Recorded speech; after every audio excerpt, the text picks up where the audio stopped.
좀 심각할 수 있다라고 보고 있습니다. 실제로 제가 이제 들어보니까 중국은 이 반도체라든지 이런 전략 산업에 대해서는 007 프로젝트라는 게 있어요. 007 프로젝트라는 게 뭐냐면 저희가 뭐 예를 들면 이제 중국에서 발표하는 그런 여러 가지 데이터를 보면은 믿을 수 없는 얘기들이 되게 많거든요. 올해 말이 되면은 CXMT의 D램 캐파가 뭐 마이크론을 위협할 수 있을 정도다.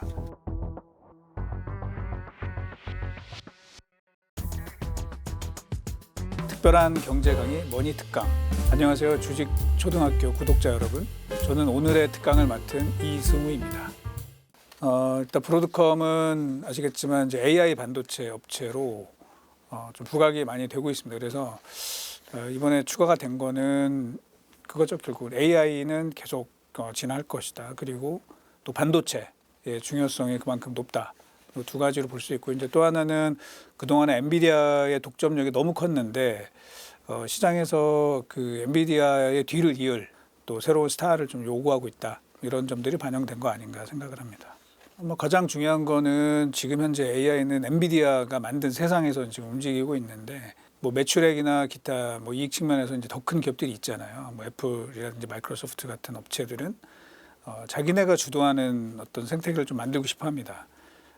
그렇기 때문에 이제 엔비디아가 아닌 자신들의 그런 맞춤형 반도체를 좀 용역을 대신해 줄 수 있는 그런 업체로서 브로드컴이 많이 부각이 되고 있다, 이렇게 볼 수 있을 것 같아요.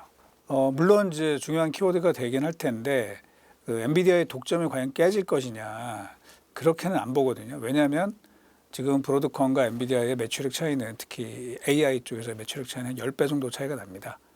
그런 측면에서는 브로드컴이 좀 올라온다 하더라도 또 이런 상황에서 엔비디아가 이 성장률이 크게 뒤지는 것도 아니거든요. 그래서 좀 더 장기적인 테마가 될 것 같아요. 올해뿐만 아니라 좀 더 장기적으로는 이제 그쪽에 좀 올라갈 것 같다, 그렇게 보고 있습니다. 뭐 이제 대표적으로 많이 거론되는 업체가 이제 마벨이라는 업체가 있어요. 그런 업체도 또 다른 뭐 바톤 터치할 수 있는 그런 업체로 많이 부각이 되고 있고요. 그러니까 기본적으로는 이제 모바일 프로세서를 만든 업체예요. 그래서 흔히 말하는 이제 AP 이거를 하던 업체인데 이 관련된 AI 관련된 이 포트폴리오를 어느 정도 준비를 해놨기 때문에 거기도 사실은 지난해 이제 주가도 많이 올랐고 그 많이 부각이 된, 특히 이제 저전력 쪽에 그 강점이 있기 때문에 많이 부각이 되고 있는 업체라고 할 수 있습니다. 주가는 뭐 지금 뭐 엔비디아가 비싸다 뭐다 이제 말이 좀 있기는 있는데, 한번 볼까요? 지금 올해 그 브로드컴의 매출액 성장률, 특히 이제 AI 쪽의 성장률 한 65%를 보고 있어요. 자기 회사가 이제 가이던스를 제시한 게 그렇고요. 엔비디아는 회사가 가이던스를 제시하진 않았지만 시장에서 보는 거는 약 60% 정도 보고 있습니다. 그러면 별 큰 차이가 안 나는 거잖아요. 또 시장 지배력이라는 측면까지 또 감안해서 보면. 근데 밸류에이션은 브로드컴이 더 비쌉니다, 지금. 그러니까 사실 엔비디아가 굉장히 비싸냐, 그렇게 보기는 어려운 거죠. 다만 이제 아까도 말씀드린 것처럼 좀 더 장기적인 관점에서 보면 에이직이 조금 더 높은 성장률을 보일 수는 있어요. 그래서 지금 저는 뭐 엔비디아가 뭐 밸류에이션이 높다 그러는데 뭐 낮은 건 아니죠. 낮은 건 아니지만 또 그렇다고 해서 뭐 말도 안 되게 이렇게 높은 수준은 아닌 것 같다. 그러면 지금 뭐 가뜩이나 지금 트럼프 정부 오면서 오늘 스타게이트 프로젝트 뭐 이런 것도 계속 나오고 있기 때문에 뭐 여전히 AI 중심의 주가 강세는 이어질 거고, 거기에 최선봉에 있는 엔비디아를 지금 뭐 비싸니까 우리 뭐 덜어내자, 이렇게 볼 건 아니다, 그렇게 생각을 합니다. 미국의 지금 그 반도체 기업들의 PER은 뭐 한 20배 후반, 27배 뭐 이 정도 되고 있거든요. 그러니까 사실은 비싸죠. 비싸죠. 사실 그런 측면에서 보면은 우리나라에 있는 뭐 SK 하이닉스 오늘도 뭐 실적이 굉장히 좋게 나왔지만 말도 안 되게 좀 싼 상황이 아닌가. 그래서 이제 지금 말씀하신 것처럼 만약에 우리가 밸류에이션으로 좀 저평가된 걸 찾는다 그러면 우리나라에서 찾는 게 더 낫지 않나, 그런 생각입니다. 근데 사실 뭐 생각은 할 수 있죠. 그리고 뭐 거기에 뒤에 일론 머스크가 있다라는 얘기도 있고 뭐 여러 가지 소문이 있는데, 그거는 뭐 제가 알 수 있는 상황은 아닌 것 같아요. 그래서 그냥 뭐 여러 가지, 그러니까 인텔이 그만큼 이 코너에 몰렸고 여기서 과연 이 회사가 제대로 과거와 같은 영광을 차지할 수 있을지 좀 불투명한 상황에서 뭐 궁여지책으로 여러 가지 이야기들이 나올 수 있을 것 같습니다. 뭐 여러 가능성이 있습니다. 근데 사실은 이제 인텔도 뭐 나름대로 좀 이렇게 여러 가지 사업들이 있잖아요. 그러니까 기존에 자기네들이 하는 CPU도 있지만 또 파운드리도 있고 그럼 이거를 뭐 분리해서 할 건지 이번에 루머는 뭐 한꺼번에 한다고 하는데 그게 그렇게 쉽진 않아요. 그래서 또 일부 루머는 아까 일론 머스크도 있었지만 뭐 글로벌 파운드리 뭐 얘기도 있는데 제가 볼 때는 글로벌 파운드리 가능성은 제로고 그러니까 사실 뭐 어떻게 될지 잘 모르겠습니다. 그만큼 어쨌든 상황이 심상치 않은 국면을 접어들었다. 그 정도로 이해하시면 될 것 같습니다. 이제 그때 AMD는 사실 뭐 이렇게 얘기하면 좀 그렇지만 좀 약간 허접한 회사였고 인텔은 세계 최고의 회사였죠. 이제 거기서 떨어진 것이고 AMD는 그때 덩치가 작았기 때문에 이제 결국은 두 사업을 분리를 한 거잖아요. 원래는 AMD도 인텔 같은 회사였는데 설계 부문만 떼어내서 AMD를 만들고 그다음에 이 제조업체를 떼어내서 글로벌 파운드리를 만들었고 그 제조업체 그러니까 파운드리 쪽을 그 아부다비에서 이제 투자해서 이렇게 진행이 됐었습니다. 근데 그거에 비하면은 인텔은 훨씬 큰 회사죠. 그래서 뭐 처리하기 이렇게 만만치는 않을 것 같다라는 생각이고요. 아까 뭐 인텔 계속 물어보셨는데 사실은 인텔 뭐 어쨌든 미국 정부에서는 당연히 살리려고 하겠죠. 그래서 그냥 독자 생존할 수도 있고 다만 좀 시간이 걸릴 것이고 또 자금이 필요할 수도 있기 때문에 뭐 여러 가지 얘기들이 나오는 상황인 것 같습니다. 뭐 이제 굉장히 많죠. 그래서 지금 언론에 뭐 많이 나오는 회사는 CXMT인데 이제 여기는 비상장이잖아요. 그죠? 뭐 그런 상황이고 또 다른 이제 비상장 업체로 YMTC도 있습니다. 상장사 중에서는 제일 시가총액이 큰 게 중국에서 SMIC.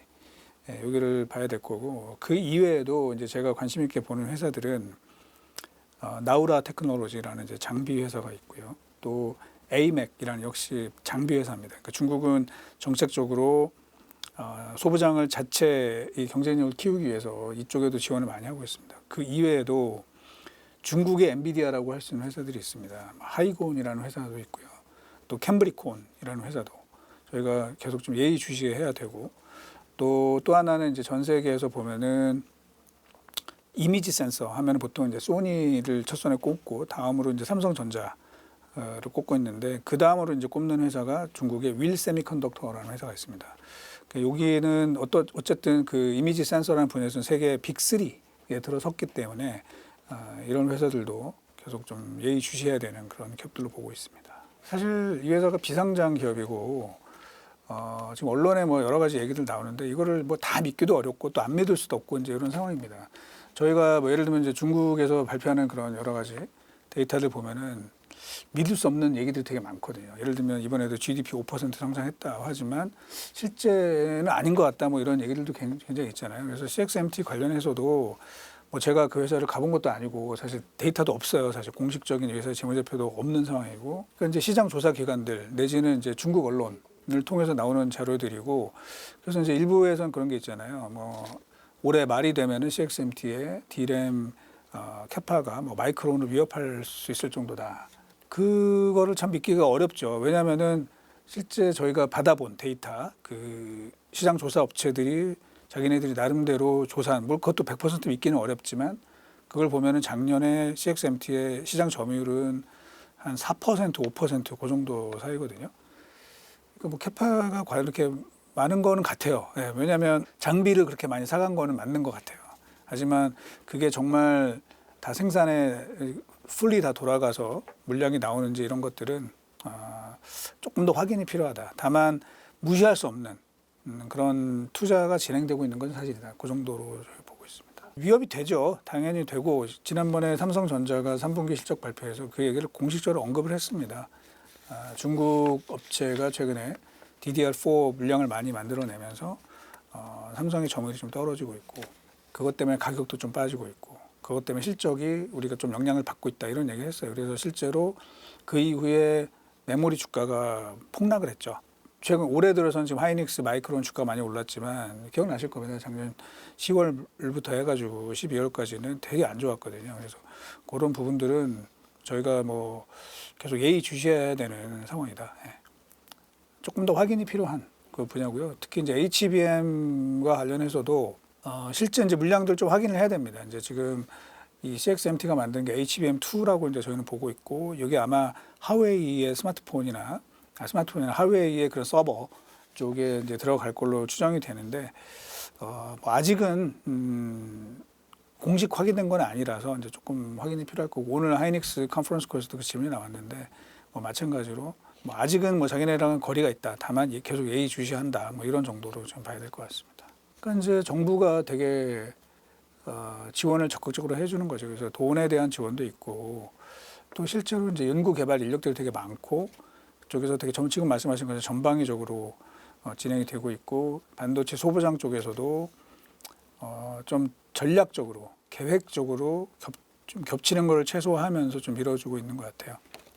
그래서 우리나라 지금 반도체 이 기업들에 비해서 중국은 일단 돈도 많고, 그죠? 또 하나는 시간도 많다. 이게 이제 무슨 얘기냐면은 지금 국내 이 반도체 기업들이나 또 테크놀로지 이제 기업들이 되게 어려움을 겪고 있는 게 뭐냐면 그 52시간 근로 이 제한 때문에 사실은 R&D 인력들이 충분한 개발을 지금 잘 못하고 있다. 뭐 이런 얘기가 좀 나오고 있습니다. 그래서 실제로 이런 식으로 비유를 하는 거죠. 그러니까 우리나라는 100명의 연구 인력이 주 52시간 일을 해서 이제 개발하는데 중국은 한 1000명, 우리보다 한 10배 많은 그 인력이 주 80시간씩 돌려서 일을 하게 된다. 그러면은 당연히 쫓아오는 속도가 빠를 수밖에 없지 않느냐. 그래서 이제 그런 위기감이 상당히 있고, 그래서 사실은 이제 반도체 업계에서는 요청을 많이 하고 있습니다. 국회에 요청을 많이 하고 있어요. 그래서 이 반도체 R&D 인력들, 뭐 전체 생산은 아니고 특수한 이제 R&D 인력들에 대해서는 52시간 이 근로시간제를 좀 풀어달라. 그렇지 않으면 좀 심각할 수 있다라고 보고 있습니다. 실제로 제가 이제 들어보니까 중국은 이 반도체라든지 이런 전략 산업에 대해서는 007 프로젝트라는 게 있어요. 007 프로젝트라는 게 뭐냐면, 그러니까 인력들은 이제 일부 교대로 들어가긴 하지만 0시부터 0시까지 주 7일 근무를 돌려야 된다. 뭐 이런 거고요. TSMC도 그렇게 하고 있습니다. TSMC도 그 나이트 호크 프로젝트라 그래서 이 연구 인력들에 대해서는 거의 밤새서 일을 하고요. 그리고 그 늘어난 근무 시간에 대해서는 굉장히 파격적인 임금 보장을 해주는 거죠. 그렇게 해서 이제 뛰어나가고 있는데 이제 우리나라는 사실은 뭐 좋은 취지로 만든 법이기는 하지만 그게 그 기술 개발에 있어서는 상당한 걸림돌로 작용하고 있다. 그래서 사실은 이제 지금 보면은 SK 하이닉스가 잘했죠, 지금. HBM 개발 잘했는데 글쎄요, 뭐 여기서 이제 뭐 우리가 세계 최고가 됐어 이렇게 하다가는 한 3, 4년 지나면 거기도 지금 쉽지 않아질 수 있습니다. 실제로 하이닉스 이제 경쟁자로 최근에 막 올라오고 있는 마이크론 같은 경우도 뭐 새벽까지 일을 다 한다 그럽니다. 그래서 사실은 이제 R&D 그쪽에는 조금 풀어주는 게 지금은 그런 제한 규제를 좀 풀어주는 게 낫지 않나. 그래서 이게 뭐 규제 혁신 이제 저희가 이제 많이 얘기를 하는데 지금 이런 법안들은 뭐 제 개인적인 생각이긴 하지만 이게 혁신 규제법 아닌가 뭐 이런 생각들을 좀 갖고 있습니다.